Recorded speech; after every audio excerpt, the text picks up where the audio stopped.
Anyway, go tell your parents that I need a hand job. I hate cement. They're disgusting. 48 minutes of dogs barking. 48 minutes of dogs barking. 48 minutes of dogs barking. 48 minutes of dogs barking. Growl. Growl. 48 minutes of dogs barking. 48 minutes of dogs barking.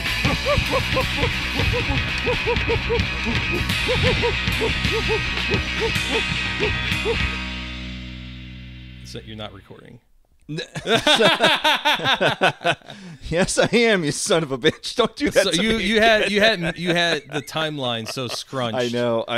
But I had to look. It's like I know. I literally just pressed the button. This hi, welcome to the show. It's Hi. 48 minutes. Dogs barking. My name's Jason. This is Brian. Hello. We are here on a Sunday doing what you would call a remedial episode, making up for a colossal blunder on my end. Yeah. Instead of maybe we should call it 40 minutes of two. And, I mean, we had a great episode. We had a guest on and everything, and I fucked up. And It was a great episode. It was a great episode. It was so good. Sadly, you cannot hear it because the guest side of the show is gone, so it's just the two of us. That's all I've got. There's like long pauses going. Yeah. Oh yeah, I remember that. And then what? Yeah. Yeah. No way. Damn. I Yeah, you know. remember that? Yeah. Yeah. Good times, but Yeah. it's a good episode. It was too. such a good episode. So never doing that again. Yeah. That's why the Brian saying you're not recording, I almost lost it. I was like, you son It's of a like bitch. not twice. You can't do this to us twice. You Yeah. asshole. Fucking god damn it. Yeah, but that one was on me. So we're here doing our remedial episode. A lot of the same topics, Yeah. a lot of the same conversation. I noticed you're wearing some slip-on shoes. No laces today. No laces today. No. keeping everything real low. I got to get my, I don't have the grippy socks, but man, I feel like I need them. Yeah, Like I should have brought like a helmet. Yeah. What are they, like the soft tools, like the little plastic ones that the kids use? Play School's my first podcast. Yeah. Oh man, you know that's gonna happen. If it hasn't happened already. My first podcast, and it's like, yeah, plastic microphones and shit. Yeah, Ugh. this those kind that have like the weird springs, so it's like echoey. Oh you know what I'm talking about? The plastic ones. Oh yeah, It's you're right. shaped like a microphone. It has like a spring or something inside that like resonates and it Yes. sounds big. Yes, and it does sound awesome. I It does did sound have one pretty of those cool. as a kid. I remember having yeah. one as a kid and just screaming like balls into it as loud as I could. As loud as you could. Yeah. Yeah. Well, speaking of yelling balls as loud as you can, once again, welcome to the show. This past week, I guess, April 20th, blaze it, Elon Musk, of course, took away the blue check mark for everyone. Yeah. Except for those he decided to punish with it. God, yeah. That was a whole thing. Yeah, he the one person that you don't want to piss off on Twitter is Drill. Everybody knows Drill. Everybody knows his whole deal. At least I would hope so by now. The candles tweet, the corn cob tweet. We'll have to cover Drill in a future episode because he's I turned the 4th of July into the 4th of shit. They won't even let me fuck it. Yeah. Any number Drunk of drive. It's hard to say if drunk driving is good or bad. I'm fucking up the format. There's zero difference between good things and bad things. Yeah. You fucking imbecile. Crashing my SUV into the Hallmark store. Just a lively character, and he's been on since practically day one. I don't know if that's pretty close, though, like within a year. I think he registered in like 2007 or 2008, but I was gonna say, real early adopter, and he's always had the same username. It's always been Wint. Well, once he got the blue check mark, he started doing things like posting the 2000 flushes blue with the check mark in it at a toilet. They got me. I'm fucked. So then he changed his name to a series of things, like but punished, recantful, Wint. And then it was like slave to woke was his last one, and he's still up there as slave to woke. Because once you rename yourself a bunch of times, then your account is under review. So he does not have the check mark right now. But masterful. watching Elon Musk destroy Twitter ever so slowly has been really entertaining. I saw someone, with the whole the spite check marks, people not paying for it. Yeah, Hassan Piker got one. Yeah, just like I saw a tweet where someone was like, "You gotta understand how badly you must fuck up for people to be like, I did not pay for this. I would never pay for this. I don't want this. Yeah, this is not my deal. Yeah, just Ian Miles Chong, who looks like something from a Cronenberg film." He does. God, just what a nasty little man. Sad. He was like, on the democratization of the blue check mark is no longer a symbol of elitism. Yeah, and it's just like, now it's a symbol of people who aren't getting pussy. Here's a drill. Now that I have the baneful blue mark, I understand the pain I have wrought. I was wrong to torment dog coin guys. I'm jealous of their millions. Millions, of course, with an apostrophe. And then, of course, he also said something like, now that I have a blue mark, I understand it's fine if you want to take pictures with sex criminals. You endorse their behavior, actually. All sorts of really, really fun digs about this. Matt Binder also. Elon Musk gave me mine for free. I'm not even a Hollywood celeb. How much are you paying for yours, Cat Turd? Because you got to know Cat Turd, too, is paying for his. Cat Turd's fucking sucking on that turd. Barnacle Jim style. Some of the weirder ones was he gave it to people who are dead. Yeah. Or like Norm Macdonald got one. Yeah. Okay, some more people who are alive. Stephen King and William Shatner. Lil Nas X, on my soul, I didn't pay for Twitter Blue. You will feel my wrath, Tesla man. Ian McClellan, when you've pissed off Gandalf, despite the implication when you click the blue badge that has mysteriously reappeared beside my name, I am not paying for the, quote, honor. Jason Alexander, friends told me my blue checkmark was restored. Don't know why. I've paid nothing. I gave no number. Stephen King reported the same. My account remains so no one steals the account name.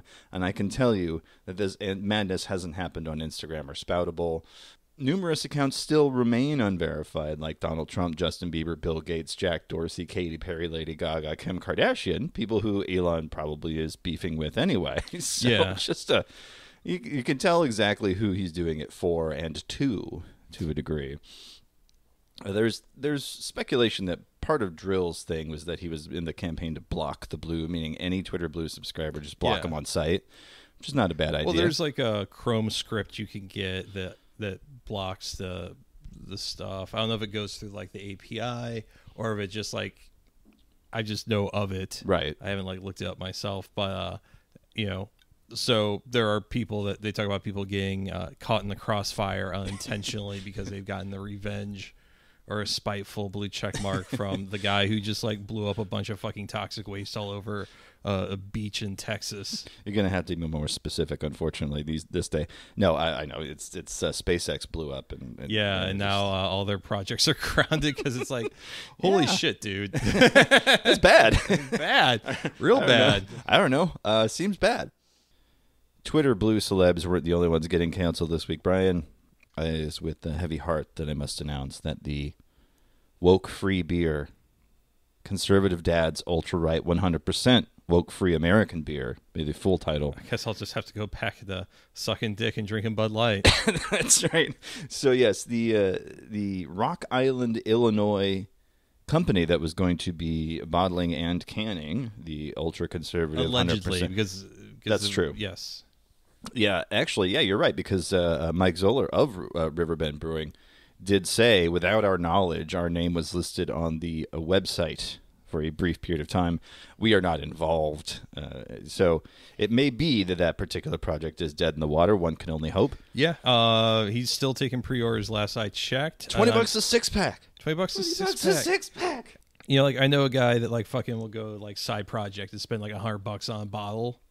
But like it's like, grinded up with Gone Easy and Children's Tears, and the hops were grown over the grave of the last true poet, infused with Bukowski's DNA. It's got to, and it tastes like s'mores. Yeah.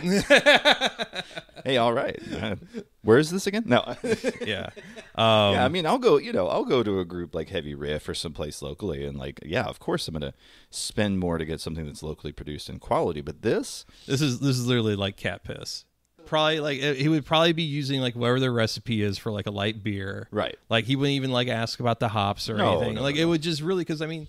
It's a hobby kit. No disrespect to the commercial brewer there, but I mean like that's how like some of the non-alcoholic brews in St. Louis are made. They're like contracted out through like O'Fallon, and things like that. So there are breweries. Well-being does that. Yeah, Well-being does that. Yeah. So that's not uncommon. It's like not like a terrible practice. Like you've got the manpower and you got the downtime. Why not help someone else do something that doesn't have the same access to those facilities? Except for guys like this who can get fucking bent. Yeah, well, and like you're getting that lent of credibility with your having this well established brand that's going to be doing this and that. It's like, well, no, we're not. It's like, okay, great. Now what? Because I think you mentioned at some other point like who's distributing it? Like how are you going to get it? Yeah. Like he's I think on the website.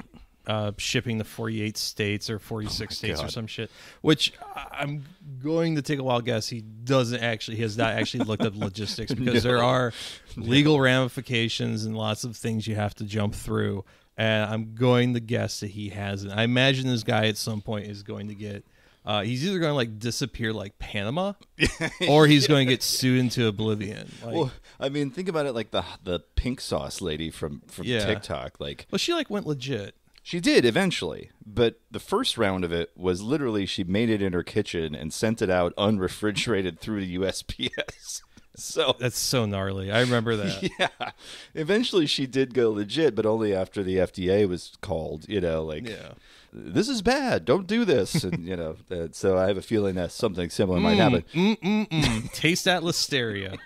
Yeah, because I mean, if you're somebody who's brewing it at home and you've never done it before, it is very easy to fuck up. Are you talking about like condiments or beer? Either one, honestly. But yeah, beer especially. I've done it one time and I fucked it up and my CO2 concentration was off, so it was flat.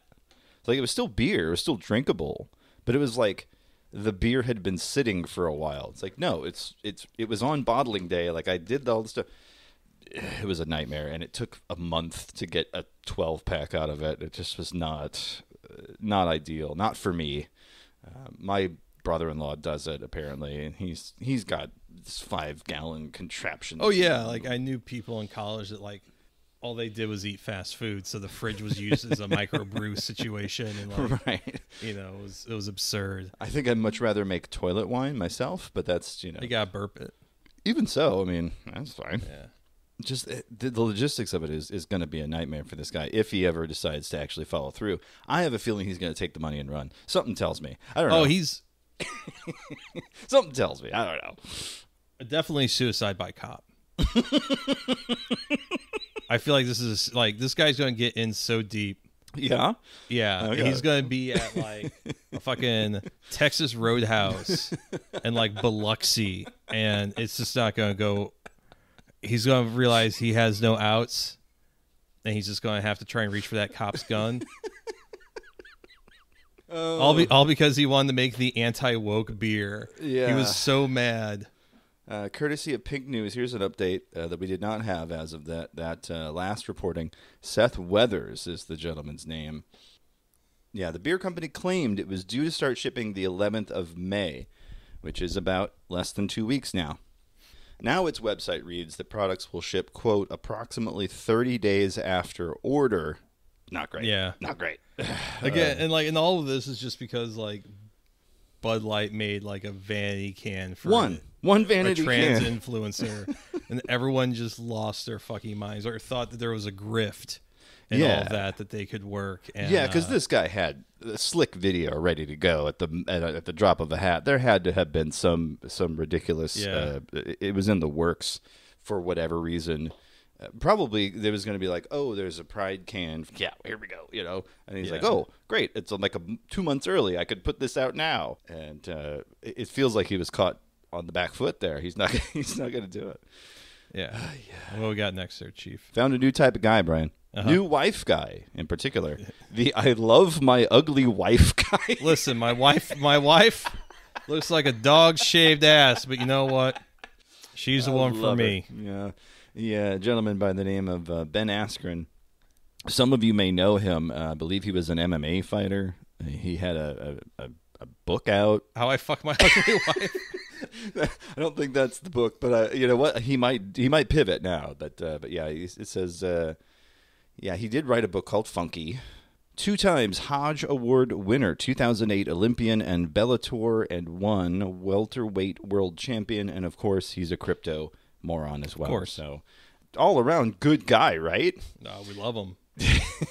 So he posted, I've seen some guys posting on social media lately about how they're winning because their wife is attractive. While I don't disagree, I think finding a wife who is a great mother is 500% more important. And then he tags the wife, thanks, a Bambi, for being such a great mom to our kids. And, for the record, for the folks at home, like, this is not like an unattractive woman. No. You may say that she's like a little plain, but like he also looks a little plain. I was going to say, it's a very good match. They honestly. look like if you were using AI to generate the most people from Peoria to ever exist. Hey, Midjourney, can you give me the platonic ideal of someone who lives in Peoria? The platonic ideal of Peoria. Just like a real abstract concept here. Well, so the wife replied. This is my favorite part. Ha ha, it's okay. I know what he was trying to say. Winky blowing a kiss emoji. And it's a much better compliment than being pretty. Again. You could say shit. Nope. He said, look at this this gas face motherfucker. Can you believe I fucked this thing a couple times? Just rode hard, put away wet, My fucking wife. Can you fucking believe it? People are saying their wives are hot. Well, mine ain't, but I don't fucking care. I'm getting in there every night. Amy continues, I hope our daughters aspire to love people well and not seek their value in the way they look. Thanks, Ben. I love you more than your pretty face, too. I can't get over that. Now, of course, someone immediately jumps in and goes, hey, it looks like he got a hold of his wife's account and started replying to which, these guys, maybe. Yeah, just what a shithead. My ugly wife is so great. I love my ugly wife. I love my ugly, plain wife. Curvy wife guy. It was the very same thing as like, hey, some people's wives might look like supermodels, but look at the fat ass I pulled. And like a guy like me is like, that's it is. Yeah, no, yeah. Mm-hmm. Okay. Yeah, I understand. I'm with you, brother, but like the context here. Yeah, dude. It like I understand you're like, oh, I don't care about that or whatever, and you're trying to be, because it all is. It's all this like showing a mirror like, aren't I so cool that I don't care about looks? But it absolutely fucking backfires each time. Yeah. The curvy wife guy had the same problem. It was this like, I don't care about that. It's like, well, you kind of do because you're posting about it. Bringing it up, you bring attention to it. Yeah, the I love fat chicks shirt is raising a lot of questions answered by my I love fat chicks shirt. Ridiculous. These ridiculous men out there. I don't post about my wife for a lot of reasons, but the number one is like, so you can get caught up. You don't snare trap yourself. No, because fuck, dude.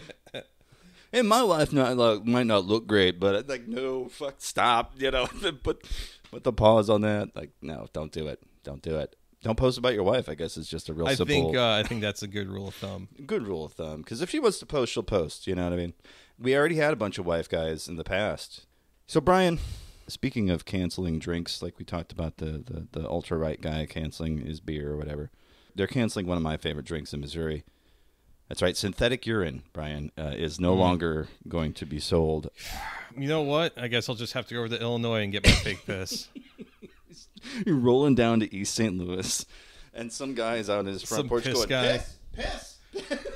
You roll down like something that used to be like a movie theater 70 years ago, and there's like just some guy in the nastiest Notre Dame star jacket you've ever seen.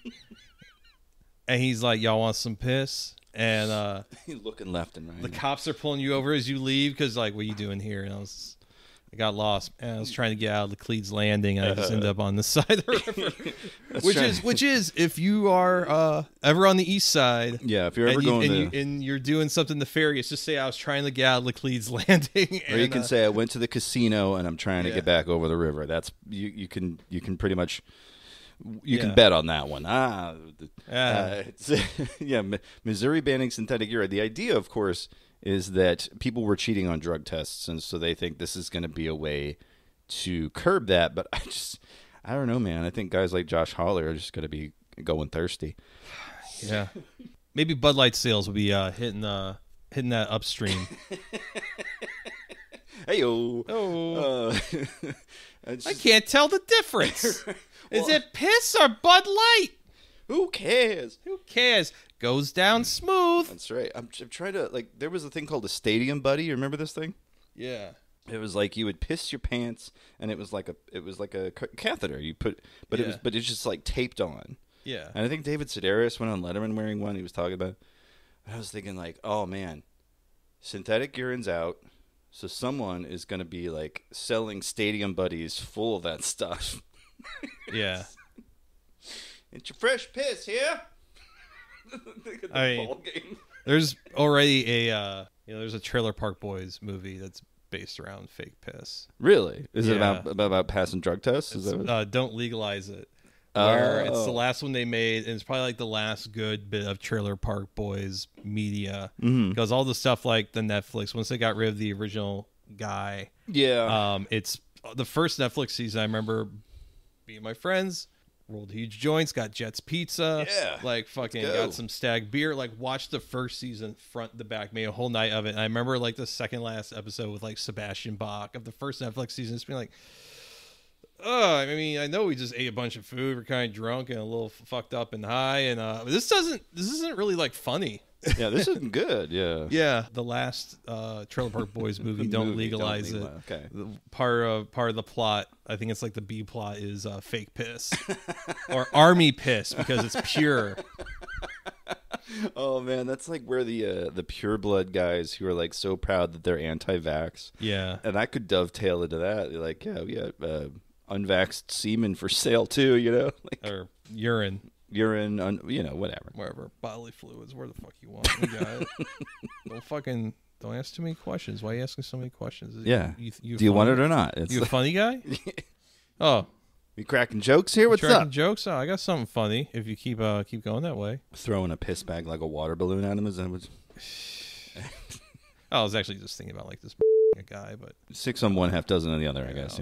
I still think about the time that, gosh, I was probably like 20, and a bunch of my friends were like, "Oh man, we're gonna buy some weed," and I'm like, "Oh, I didn't really smoke." Yeah. So I ended up like out some kind of bougie house in Creve Coeur off Olive, and it's just like wrought iron, like patio furniture, the kind that cuts into your ass cheeks, and it's like a dozen dudes, like guys that look like they wanted to be Eminem, just like hanging out in this backyard in fucking Creve Coeur. My buddy goes with the dealer into the house, and it's just me with like the guys.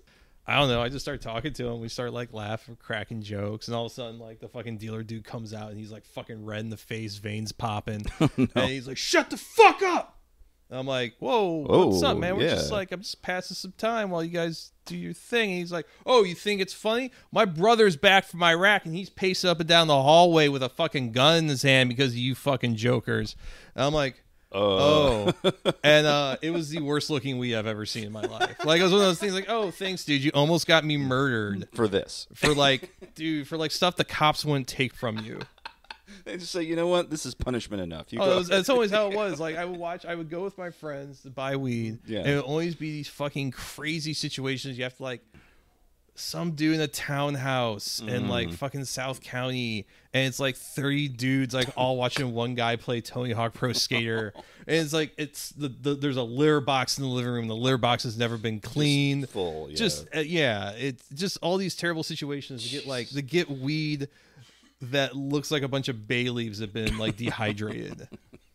Literally oregano. Yeah, it's just like the worst shit. And that's like legalization, really speaks to guys like me, because you don't have to go to some jackass's house. The hassle is over. Yeah. The hassle is over. I mean, you're getting fucking ripped off with tax and everything, but like, I do think that every dispensary has to have the lamest dude you've ever seen wearing a Rick and Morty shirt just to like make you feel bad. Like, what you're doing is no longer cool or edgy. Yeah. There's a guy in a Rick and Morty shirt here with like 3 mohawks and get the vibe right. Yeah. Lou Gehrig's disease. Oh God. So speaking of movies, Brian, it's time for our crypto scam of the week, baby. You're listening to 48 Minutes of Dogs Barking, the podcast. And now it's time for the Crypto Scam of the Week. What we got, Chief? This is a movie tie-in. Uh-huh. So it's a French movie, so already strike one. Kev Adams is a popular French actor who I have never heard of, so that's great. Essentially, he was part of a group that was going to help produce a animated film called Plush. It's about plush animals coming to life. Yeah. Very familiar thing. I think there's been a ton of them. There's been like Ugly Dolls did a movie and yada. I mean, it's been done. Yeah. But what makes this was interesting is that a Dubai-based cryptocurrency investor talked him into lending his voice for this film called Plush. That, his star power or whatever led 770 people to invest in this thing, raking in a total of 1.5 million euro, which is about 1.66 million US dollars. Of course, 2 years later, nothing. The movie's vanished. There's nothing. There's no, the money's gone. It's just completely hosed. Essentially, the idea that NFT buyers would be co-producers of the movie, so you get listed in the credits, you get certain perks with you're going to be able to help write the script, and you're going to be all this stuff. Mediapart discovered that it was backed by this Dubai-based company called Illumin Art, which of course made people think of the French animation studio Illumination, which is the Minions guys. Why you would think that the Minions people immediately before doing Super Mario Bros. Would be interested in this Plush movie, I have no idea, but these people aren't savvy. Whoever these 770 people are, were clearly not very savvy with because there was very different names and all that. The project has gone silent. The last post, September of 2022, and the actor saying, "Yeah, I kind of got fooled on this one." Yeah, no shit. Wow. Yeah. all my bears are gone. Kev Adams even going so far as to saying, "I committed myself in vain," specifying that he received no payment for the project. Bullshit. "I regret that people today feel unfairly treated or betrayed, regretting that his integrity and honesty will be questioned following this affair." Yeah, no shit, dude. You put your name on something that turned out to be nothing. Yeah. And expected people to pay for it, and they did. And then they got fucked. Yeah. You earned this. You walked right into this one. An animated film about plushies. We already had Lego and Playmobil. Who in was their there Playmobil? Yeah, there was. It was terrible. I'm sure. Because it was after the Lego movie, so it was Playmobil playing catch up, Who thought 770 people got bilked by this? That's the part that still astounds me. Not the amount of money. That, of course, kind of par for the course, but so many people. That's a Kickstarter worth of people, That's you probably had something to show for it if you go into Kickstarter at least, or something. I don't know. Which makes you wonder if we're just throwing money at bullshit. Why doesn't this angry video game nerd do a fucking NFT movie? I'm kind of shocked he didn't actually. Yeah. I mean, he seems to be riding the wave, whatever's cool. So it feels like, maybe this episode will get out to him. Maybe he'll hear it. And be like, you know what? That's not a bad idea, fuckers. Wow. It's like a buffalo took a shit in my mouth, and then Freddy Krueger boo-fooed me. I don't even know what boo-food means in that context, but I'm just going to roll with fuck. it. Oh. I guess that makes sense, yeah. Look, it wasn't a gay man in the 80s. Yeah, right? Shit, you saw Nightmare on Elm Street Part 2. It's probably the most gay film ever made, yeah. Probably one of my, probably a top 20 movie all time. It's great. I love it. Probably the best Nightmare on Elm Street movie. Did you see there was a great documentary about it called Scream Queen Scream, about the making of that and how really gay it was and all the performers. It's fascinating. It's really fun to watch. It's a great fucking movie. It's surreal. Yeah. I heard about that documentary, but now I gotta go watch it. Highly recommend it. It's real fun to watch. Speaking of things that are fun to watch, no, I got nothing. Anyway, I thought I had a transition all ready to go. This week's main story, Brian, concerns yet another old website. Oh boy, we love our old websites on the show, don't we? Shovel this old shit down my throat. I'm a fucking slut for it. So this site described itself as half zine, half blog, half not good with fractions. Yeah, it was called The Sneeze, Brian. Are you familiar with The Sneeze? Never heard of it. All right, so it was the product of one man a gentleman by the name of Stephen Malaro, identified only on the site as Steve from Los Angeles. PC Magazine called it one of the top 101 websites back in 2005. It won a Blogger's Choice Award, but I think the main part of the site that people really enjoyed was called Steve Don't Eat It. This really reminds me of stuff like Bad Candy, where people would take gross candy and eat it and then report on it. Mm-hmm. Well, are you talking about like weird candy like from Japan that tastes like mochi and seaweed? Yep. Yeah, Bad Candy had my favorite. I thought it was okay. I was going to ask, was it more like a candy that was found behind like a WWE pinball machine? Well, it could have been both, but no. What Bad Candy would do is they would import stuff from Mexico or wherever. A lot of it had to do with tamarind, because tamarind's such a terrible flavor. But Bad Candy had that one review that I'll never forget of a German candy called Doppelsalz, which literally means double salt.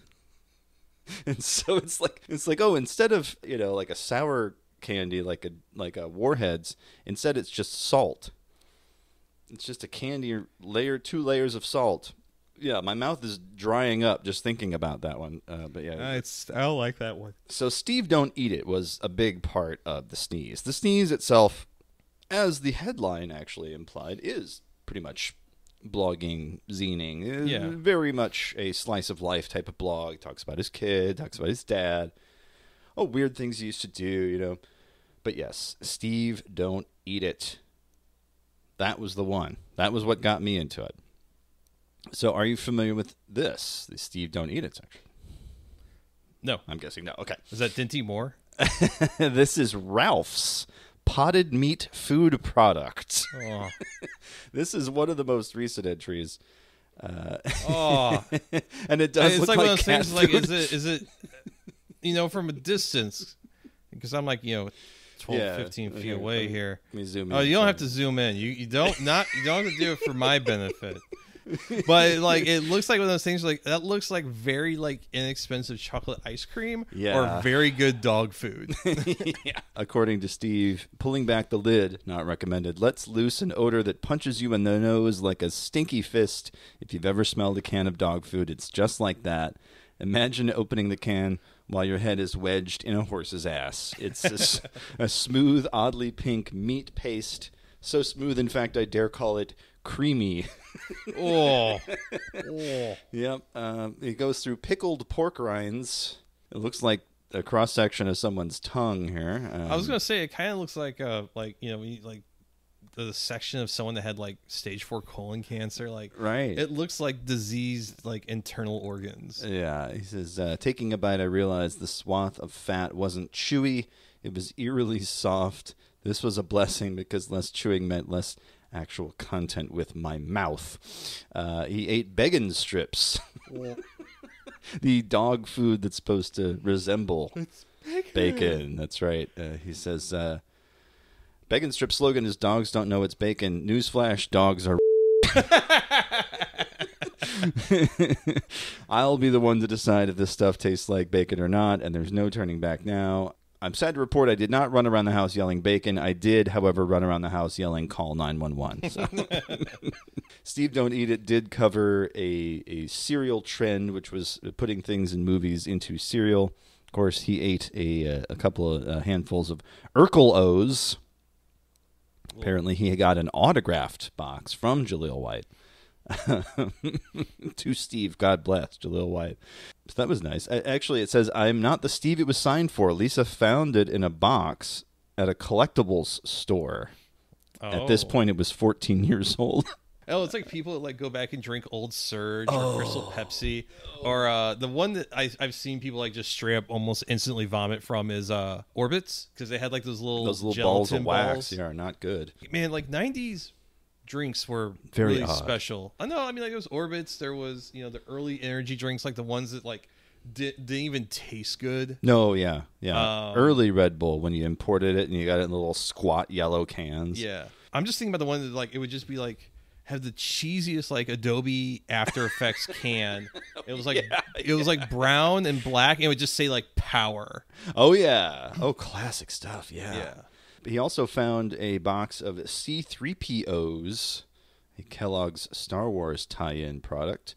He did say the cereal was still good. I'm a little freaked out. Should I call the Pope? This is a miracle, right? Here's my favorite one, though. Steve Don't Eat It, Volume 5. That's right, breast milk. Until now, the foods I've sampled for this section have all come from the supermarket. Then one day I realized I had a perfectly viable Steve Don't Eat It candidate sitting right under my nose for months. That's right, in my own refrigerator, and it came right out of my wife. Oh. That's right. Not just a little drop off the odd finger, but a genuine slug of... Not drop off the odd. Not a little something I got by accident. A genuine slug of freshly pumped wife juice. You know, this is at least well written. Oh, no. That's probably the best part, is that he's got a real fucking wit about him. He knows, like... I put it in a shot glass from the University of Wisconsin Oshkosh. Drinking it from a baby bottle, he says, seemed too on the nose, not to mention creepy, and I didn't have enough to justify a martini glass, although with a splash of Bailey's, I suppose you'd have yourself a nipple-teeny. So he managed to whip up some chocolate breast milk with a little bit of Hershey's syrup, of course. This time I knocked the shot straight back, and 2 words immediately came to mind.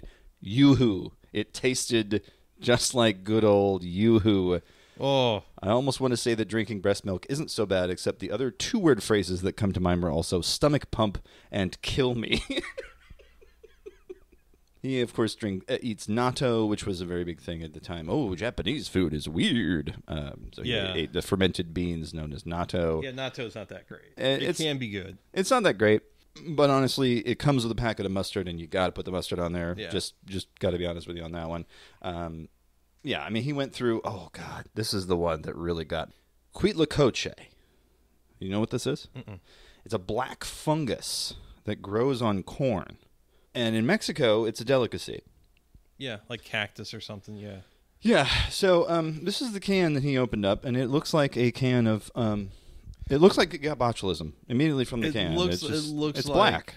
It looks like black bean soup. Yeah. That you don't want. No.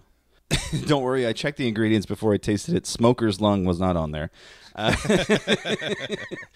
Yeah. How does it taste? Does it matter? Look at it.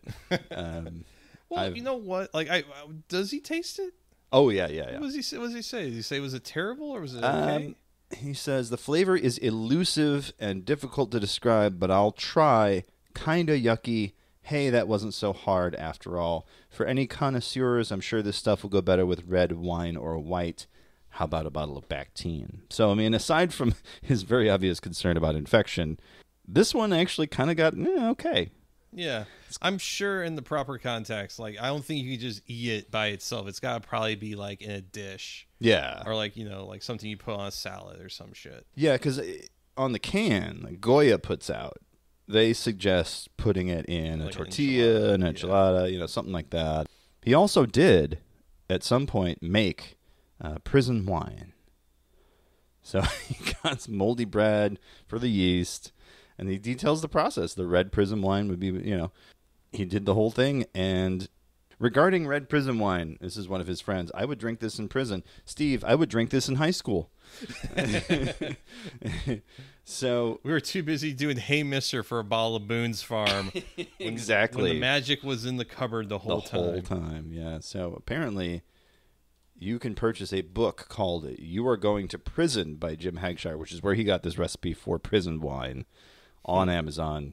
Unfortunately, the used copies are now going for $34. That's really not that bad for out of print. Yeah, for like a niche book that probably only got less than 5K pressed. I would imagine. Yeah, probably didn't even get a second pressing. So like that's really. I'm holding out for the ebook. Got to be honest. But then again, how are you going to read it in prison if it's an ebook? So yeah, you may be right there. Well, they give you tablets now. That's true. I didn't even thought about that. Yeah. But yeah, here's another one. Oh, silkworm pupas. Yes, that's right. Steve, don't eat it. It's a Korean delicacy. Bundae Kai. I am going to butcher that. It's Bundae Kai, isn't it? Silkworm snacks. Yeah, apparently, it is a high-protein can of silkworm pupas. Yeah, that one, like, like the corn fungus. Like, you know what? I can see, that one. Yeah, and I'm sure at some point I will probably try that because that's intriguing to me at least. Same with natto. Yeah. It's one of the, but this, I don't know. He does say they had a somewhat familiar flavor of expired canned peas. So not bad, but, not great. Silkworm pupas. The last entry was the tree brain. Trying to give me some of that tree brain. I knew somebody had it. I couldn't think of how to go with that. But yes, a wild mushroom growing outside his house on a tree there. A mycologist had identified it. It is sulfur shelf in common parlance. So it does look like a little brain there. He cut it off the tree, fried it up, and ate it. It was the best mushroom he's ever had. Yeah. So, like I was gonna say, like I'd be really, as long as it's not poisonous, usually these wild mushrooms are. Oh yeah. Pretty fucking tasty. I know people go apeshit for morels and yeah. A couple other varieties that grow here in the Midwest. Turkey, was it what they call like turkey? Oh, I think I don't know what it's actually called, but I've heard. Yeah. That. I have a friend. She's into that stuff. Mycology. Going mushroom foraging for mushrooms and all that, and coming back with a haul and.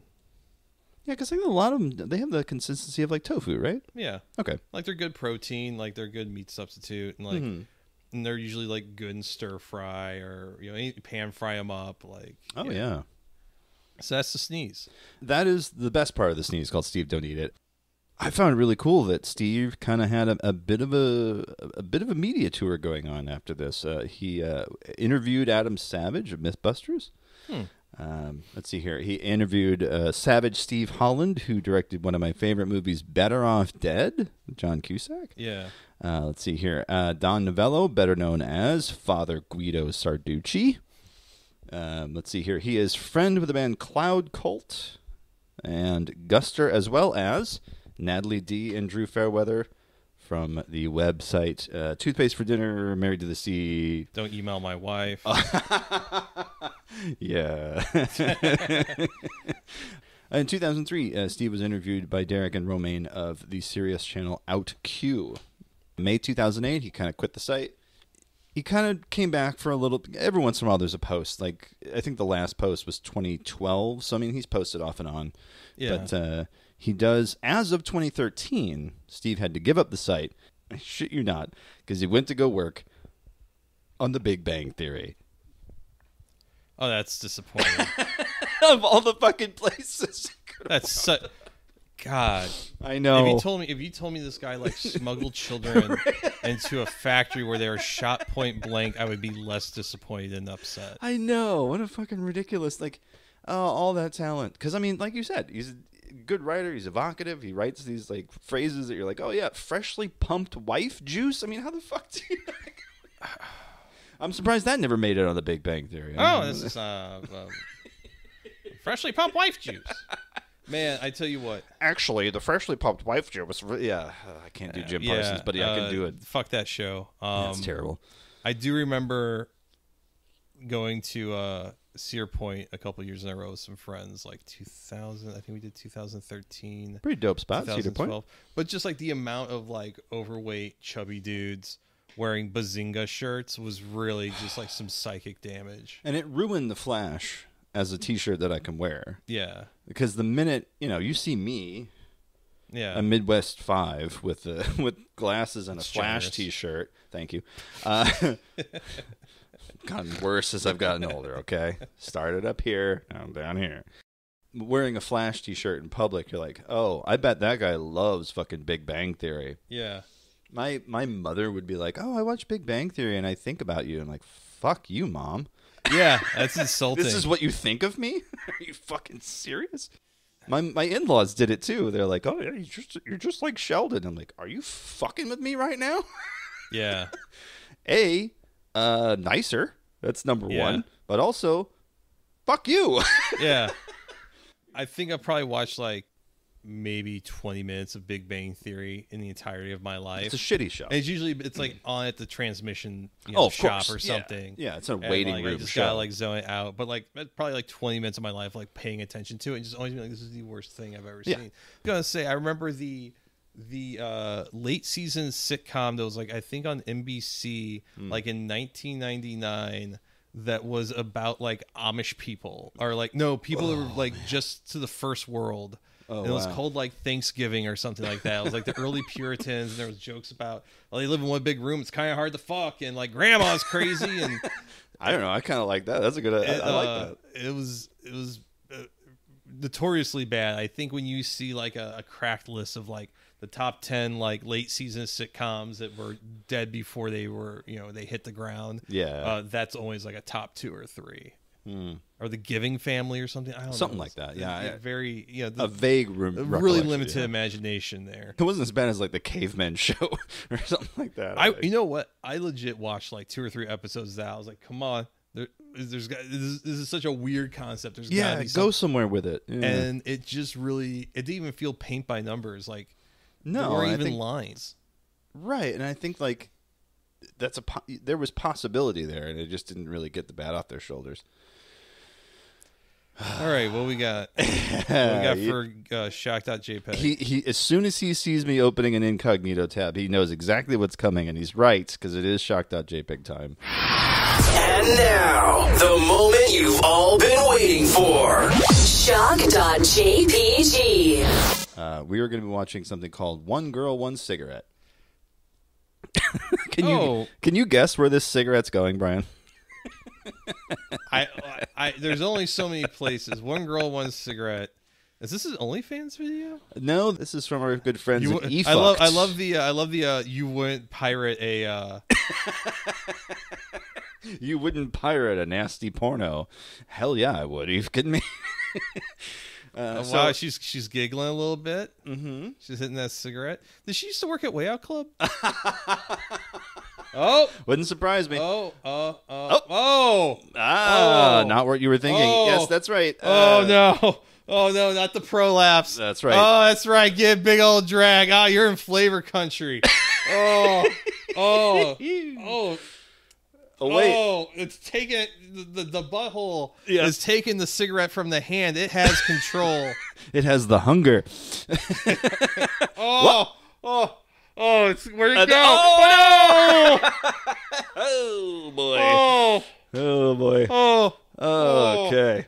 Oh, that isn't what I wanted to do, she says. Really?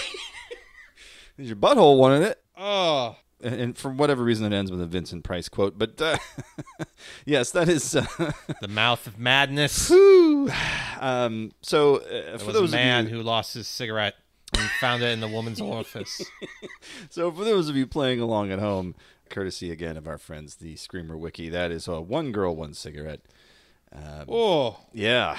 I thought this was gonna be like something you see down at like the VFW hall or whatever on Stag Night. No, but what is interesting is that she's a conventionally attractive looks like some South Side trash. Right. She takes a drag on the smoke. She gives you a little look at the goods. And then she shows the vagina. And you're like, "Oh, okay. This is going to be one of them vagina smoking tricks." Yeah. I ain't the smartest guy in the world, but I think I know where that cigarette's going. Except you don't, because then she tries to smoke with her prolapsed anus. I don't think just try. I think I think she succeeds. Yeah. She definitely gets a little bit of suction on there. Yeah, unfortunately, the cigarette goes all the way in. She yelps and removes it. Because she has a towel down in case something goes wrong, of course, because that's smart. Safety's important here.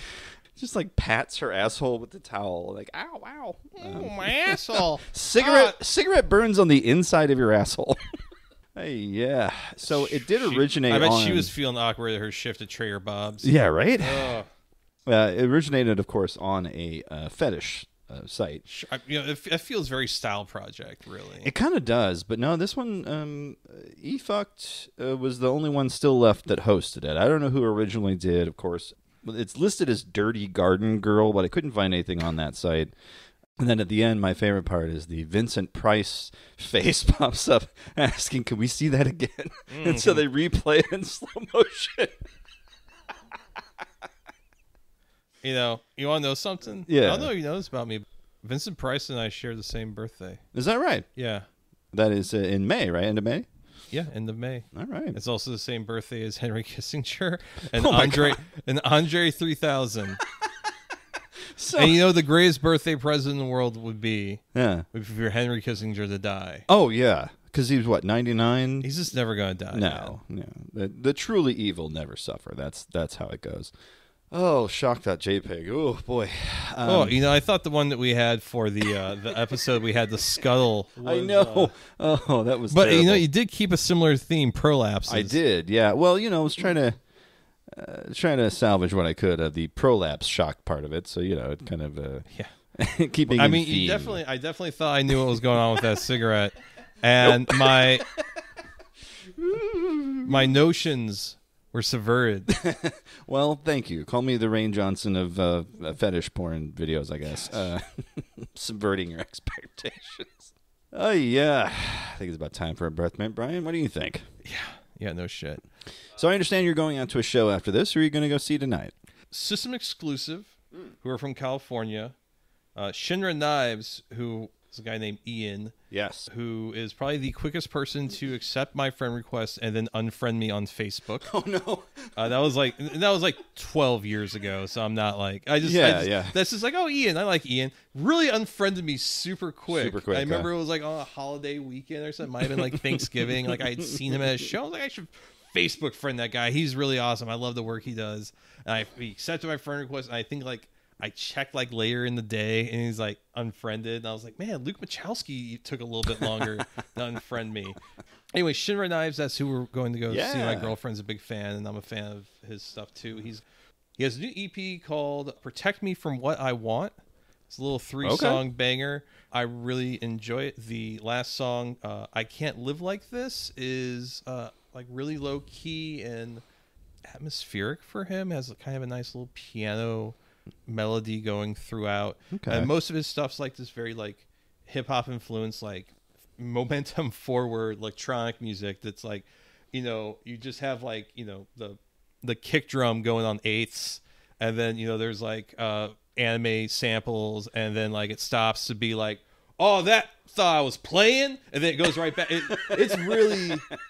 It's very internet brain music. It feels very online. Ian's a really talented guy. He went by the name Parisian for a number of years. Before that, he was in a duo called Safety Words, which did video game mashups with Ghostface vocals, which was pretty good. I think I have that. I have one of those. I have one. I won one of those at I think their album release show a million years ago. Oh wow! I think that was like 2000. Gosh, I might have been 2009 at the Firebird. Okay, so a long time ago. Fan. We saw him open up for Foxing. Oh, that's right. Earlier, the big Super Show. Big Super Show back in December, and my girlfriend was like, "That shit rule," and I was like, "Yeah, I'm actually pretty impressed." The other band on the bill is Sweat FM. I think they're from Iowa. I listened to System Exclusive and Sweat FM. Stuff sound fine. Like I didn't have enough time to listen to more than a couple tracks, but I'm looking forward to it. I finally got my fucking PC working like an hour before we came over recording this. Just an absolute fucking shit show of a situation. So I know, and you're texting me back and forth like, okay, I did this. Now what? I'm like, I'm not there. I can't look at it. I'm sorry. Well, like I told you, like to the folks at home, I'm going to let you know everything I do in my life, I'm just smart enough. Yes. I am very much so not an expert in many things. I'm just smart enough to like drive to work and not get fired. And that's not true. Come on, man. My computer ate shit. Jeez, like 2 weeks ago. Thought it was the power supply. Got a new power supply. That didn't work. Bought a bunch of stuff. Then realized that I fucked up and lost a fucking spacer for my fucking heat sink. That's right. You went on the Micro Center adventure. Yeah, I go to the Micro Center, which is like, if you want to know how you disappoint other people in life, go to the Micro Center, because that energy comes right back to you. Because it's just, God, I fucking hate Micro Center. Yeah. But then fucked around with a bunch of stuff. I think I got bad RAM from Amazon. Went back to Micro Center today, got another set of RAM, and put that in the slots that were not the slots that the manual for the motherboard described to me. Then that worked. But then the Wi-Fi that was on the Mobo didn't want to work. So I had to go grab my Wi-Fi card that I had in my previous build, threw that in there, and then I'm checking network devices and like, oh, now it's there. So I'm like, I have popped the side door off that fucking tower probably 50 times in the last week. And I'm just like, you know what? Fuck it. Next, we're just going to go off the fucking... We're done. We're just going to go off the... I don't know why I spent the extra money for the onboard Wi-Fi if it wasn't going to work first, fucking go. But fuck it. Yeah. Fuck it. So maybe those covet foes will actually be fucking up. Hell yeah. By the time this episode goes, who knows? One can only hope. One can only hope. Anyways. That was an adventure, man. I'm sorry I couldn't help better than that. If I don't have it in front of me, I can't really go. Like I told you, like it's either something fucking stupid, like it's bad RAM, or there's some small thing I neglected. Which is so hard to, if you've never done it before. I've built like a computer 3 times in my life, but there's usually like 8 years in between that. Right. So it's kind of like, changes. Yeah. Yeah. And I was like, I thought I had this all figured out, and it turns out I did. Just one, I had what looks to be bad RAM, because then I had 4 6 of 8 gig RAM. Right. I was telling you before we started recording, I like fucking slapped all 8 of those in there, thinking like, well, then I'll just see how 64 goes. Yeah. If 64 is real tight, then I'll just keep all 4. Yeah. And then no, it doesn't want to boot up, and I'm like, all right, you know what? Fuck it, I'm kind of tired of this. I'm just gonna deal with the 32 gigs. Yeah. It was an epic adventure, man. Jesus, miserable. That's all I did this weekend was fuck with that computer. I've wasted an entire weekend. My apartment looks like shit because I've been really for the last week. All my free time that isn't like spent with my girlfriend, has been fucking with this computer thing. Well, thank God you got it done. Yeah, I'm very excited for you. Yeah, I was fucking. You're losing it. It's stressful. Yeah, you got shit you need to do. I got shit I need to do 2 weeks ago. Right. Yeah, and anyways. I did see Beau is Afraid. Okay, yes. Last Sunday, a week ago today. Ari Aster's masterpiece. Yeah, I was hanging out with my girlfriend last night at a friend's place, and me and my girlfriend and friend of the show, Danny, went to go see it. I'm looking at Danny. I'm like, hey, tomorrow, I'm thinking about seeing Beau is Afraid again. You want to go with me? And he looked at me like I had taken a knife out and was poking at his soft belly meat. The man was terrified. I loved the movie. Danny's afraid. Danny is afraid. I loved the movie. Yeah. I loved like 90% of the movie. The 10%, which was the penis monster, which you don't know if I'm joking or not. No. That part didn't really get me, but everything that led up to the penis monster, I was like fucking... You were in. Yeah. Yeah. It's just like a really kind of mean... like slow build terror kind of movie. It's also incredibly fucking funny. There's a serial killer that's introduced in the first act called like the Birthday Boy, and it's just like a guy, the Birthday Boy murderer, and it's just like a guy who looks like a vagrant who's real skinny. He's like he's old age. He's got mad hair, a wiry beard, and he's just got like a fucking like knife, and he's just going. He's naked. And so he's got his fucking balls hanging out, and he's just like, fuck you, fuck you, fuck you. And that, like, both times you see him, that's all he's doing is fuck you. Like, he's just jabbing at the air, fuck you, fuck you. This makes me want to see the movie even more. It's like, amazing. I think. I love Ari Aster's work. I mean, this is the guy who did Hereditary and Midsommar. I mean, like, in my mind, he can do no wrong. So, like. The first third of the movie is kind of like, what if the worst thing that could happen to this character did happen. Yeah.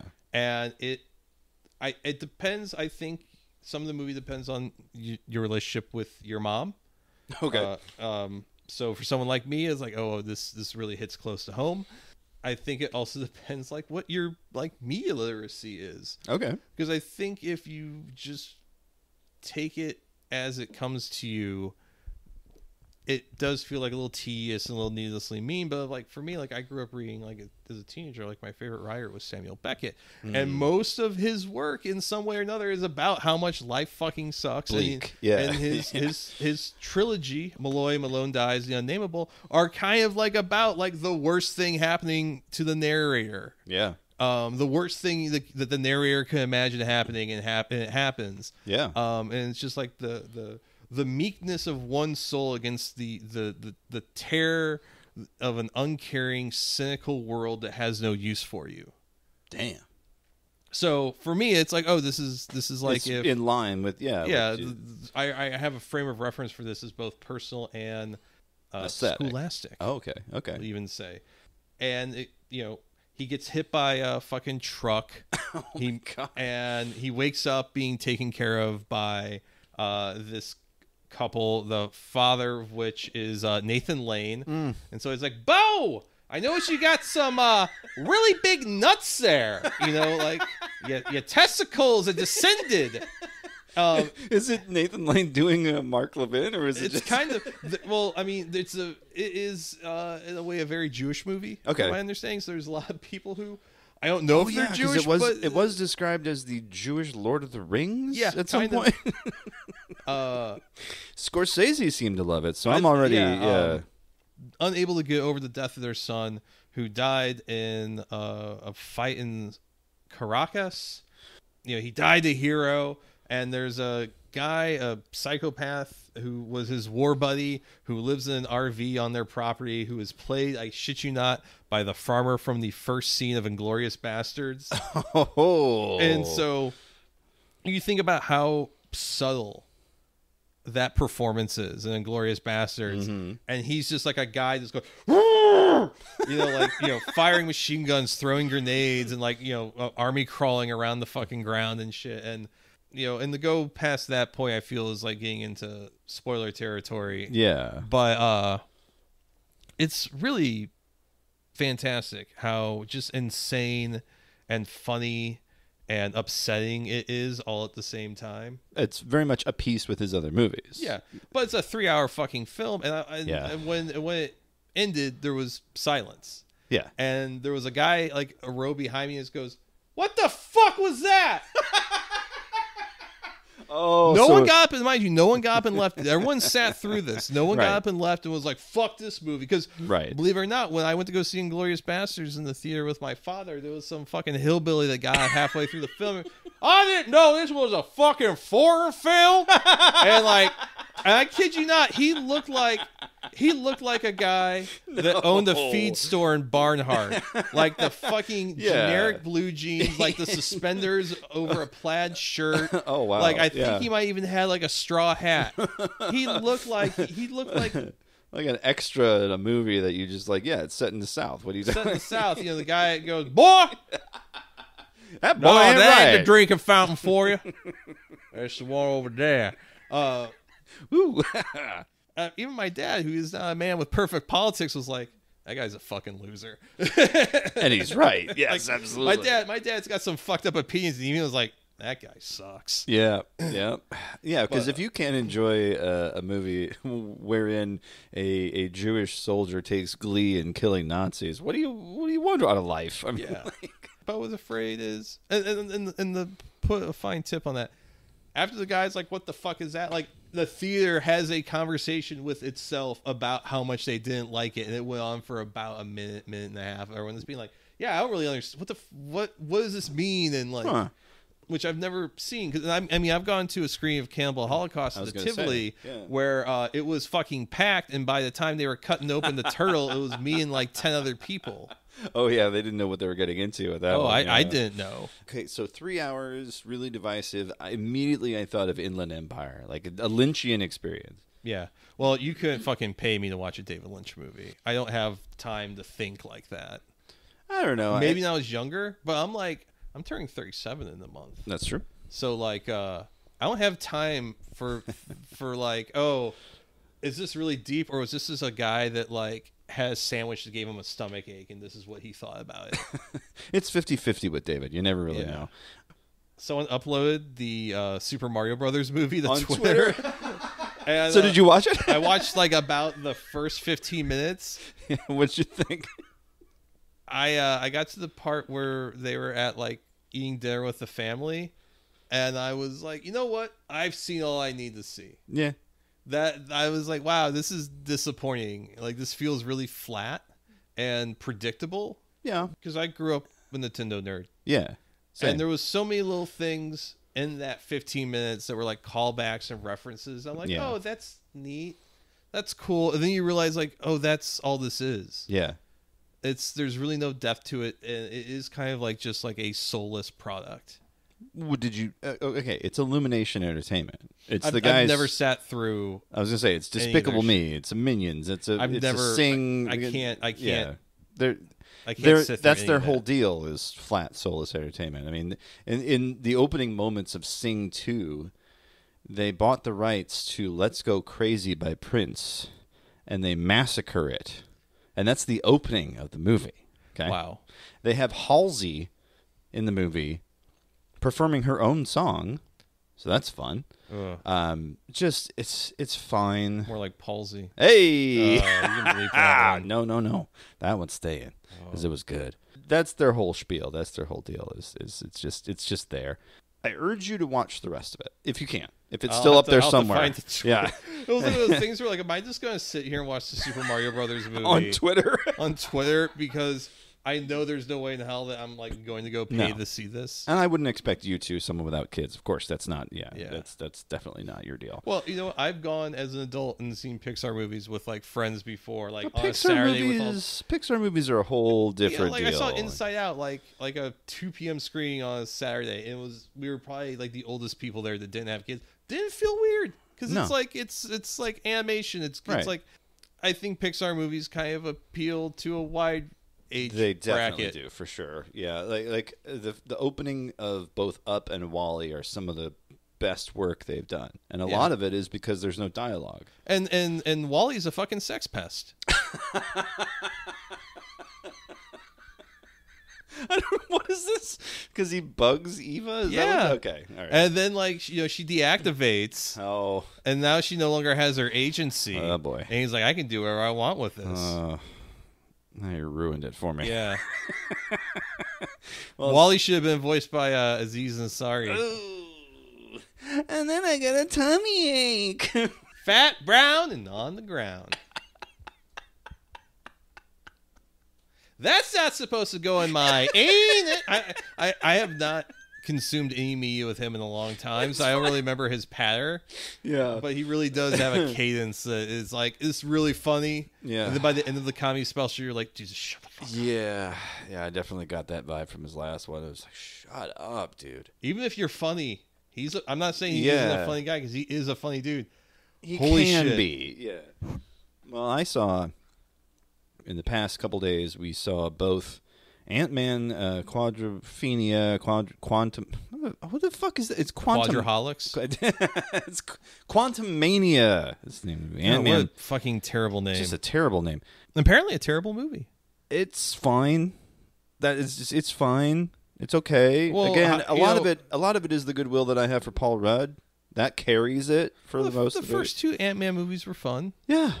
I didn't care for the way the second one ended because they were trying to do a whole like, oh, we're going to dovetail this with the Avengers shit, and like, okay, but give me something at least, because the movie just literally just ends. Like, okay, what the fuck? Yeah. Well, Ant-Man will return in the Avengers. I'm like, fuck you. Tell me a story and have it end. Don't have it just go, see you later, true believers. You know, whatever shit they're going to say. But Excelsior! We've got your dollars! it really is what This is Ant-Man Generalissimo Stan Lee here to say, what's up, sucker? He really did cut that figure, didn't he? So Ant-Man. There we were, looking at all these schmucks in the test screening, and I was rubbing my hand like a happy merchant, and I was thinking about that cold hard cash in my hands. Yeah, so Ant-Man Quadrophenia, it was carried along by a lot of goodwill that I had. Fucking Jack Kirby's wife. And that's how I got the idea for Spider-Man. carried along by a lot of goodwill that I have for Michael Douglas and Michelle Pfeiffer and a lot of the actors that are not Jonathan Masters that were in that. The one point of contention, of course, that I have is fucking MODOK. MODOK is such a stupid character to begin with. It's a giant head with these goofy little spindly arms. He's the mechanical organism designed only for killing. What they did in this movie, though, spoiler alert, is that they took the villain from the first Ant-Man movie, who I think called himself like Yellow Jacket. Yeah. If you remember how the first Ant-Man movie ends, his suit malfunctions, and then he just like disappears. Well, apparently where he disappeared to was the quantum realm, which is subspace, which is its own universe within our universe. Yeah. And because of his suit malfunction, his head was huge, right? And so he gets brought in by Kang the Conqueror and made into MODOK. But so he's not a machine. He's not a mechanical organism, right? Yeah. And he's not designed. He was a person to begin with, only for killing. So he's Maddock. He's a man designed only for killing. He looks like the guy that Jennifer Aniston works with in Office Space. Yeah, exactly. It's a pathetic rube. Just worthless. And it just the effect that they have, because they have to do it all CG, because there's no other real easy way to do that. But it looks like fucking shit out of Spy Kids. It looks like Robert Rodriguez came in and be like, hey, here, I got a way to do that. And put George Lopez in that thing. It's just, Jesus. Oh, jeez. Oh, I'm MODOK! Honestly, I think George Lopez probably would have had more fun, at least. I think what has really categorized a lot of the recent, like, post-Infinity Wars Marvel films is joyless. Yeah.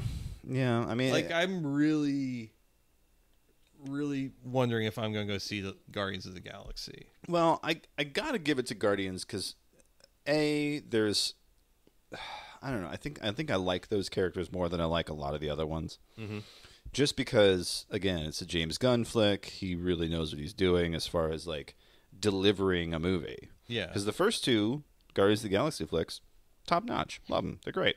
Yeah, they're really fun. A lot of his alumni show up in them, of course. You got your Nathan Fillions, you got your Michael Rookers there. They'll be showing up in these, and I mean he knows how to direct a really entertaining flick. And I think that's what Marvel desperately needs right now is someone who knows how to deliver the goods. Because I mean, the people they got now, Eternals was boring. Shang-Chi was okay. It pretty much coasted on a lot of its Jackie Chan shit. That only lasted for the first bit of the movie. I'm trying to think of it. Black Panther was kind of a snooze fest. The first one was fun. I'm talking about the second one, the newest one. The space Mexicans or the water Mexicans. It was water Mayans. I had to difference. But I've had enough Hispanic friends and acquaintances tell me like it's really like someone being like, it's the Hispanic equivalent of being like, no, I'm not white, I'm Irish. Yeah, exactly. No, it's a distinction without a difference. You're right. Yeah. But right now where Marvel shines is television. Yeah. As far as I'm concerned, like the first season of Loki was solid. Really like She-Hulk. Really like Moon Knight. Ms. Marvel was great. I'm glad they're doing a Marvels movie where they're getting all the Captain Marvel, Ms. Marvel, and then Monica Rambeau. They're getting all those three characters together as like a team-up movie. Cool. I like that. With the exception of like Daredevil, there's not been a lot of good Marvel TV until recently. But it feels like the movies are falling down. And it's the imbalance of what it was when the MCU started. The TV was shit. You had Agents of S.H.I.E.L.D., which is still a dog shit show. And like, Cloak and Dagger, which got canceled. So it wasn't, or Runaways. Yeah. But even that was like, it got canceled. You know what I mean? So the balance is tipped back to the television side. So like all the TV stuff is where the interesting shit's happening. Like Falcon and the Winter Soldier was kind of cool. Or you had like Hawkeye. The Hawkeye show was pretty decent. So yeah. So you got a lot. I forgot there was a Hawkeye show. Pretty good. He's bringing up his daughter to be another superhero kind of thing. Yeah. I think the only like extended the TV shit I've seen has been Loki and WandaVision. And I thought when the WandaVision was fun to a point. Yeah. Until it got too concerned with lore. Like, no, man, I'm not in it. I'm in it for the quirky shit that you started the show with. Keep going. With I mean, I think I will give WandaVision is I think everything it set out to do it accomplished. Sure. Which I can't say for a lot of Marvel stuff. No. Most Marvel stuff. I mean, Love and Thunder probably cost like $300 million to make, and I'd rather watch fucking like something that was riffed on MST3K. Yeah.